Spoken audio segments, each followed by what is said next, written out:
We're on to question 3. I'll say up front, if you tried this the other day and had an issue, I did have a coding mistake, but it was brought to my attention and it should be fixed now.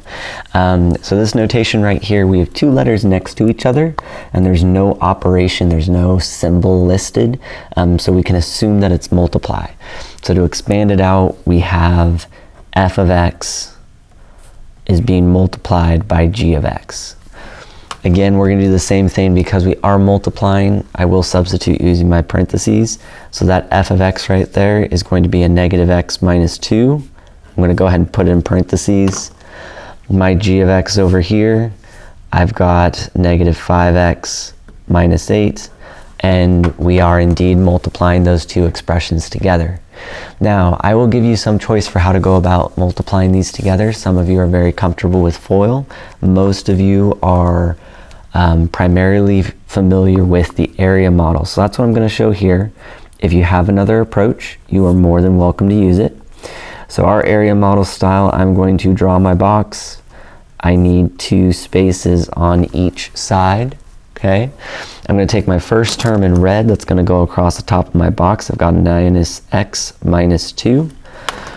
I'm going to take my second set of parentheses. It's going to go along the side, a minus 5x and a minus 8. And now I'm going to go through the process of multiplying to get what's inside. So a minus 5x times a minus x, minus times a minus becomes a positive, and so we will have a 5x squared. Going across the top, I've got a minus 5x and a minus 2. So negative 5 times negative 2 is a positive 10, and I've got an x along for the ride. First column down here, negative x and a negative 8. Negative times a negative is positive, and so we end up with a positive 8x. And then finally, that last term, negative times a negative, end up with a positive 16. So I can take the answers that I have right there, and I can combine like terms.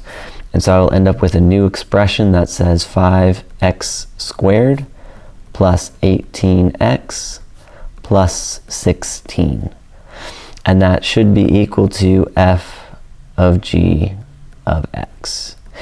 One other little tidbit, if you are having issues typing this part into your computer, because it does need to be able to check, your notation is going to look like this: 5x caret key 2, and to get that caret key up there is going to be Control 6 on your keyboard. If you look at the 6, it has a little caret above it. That's how you get that symbol.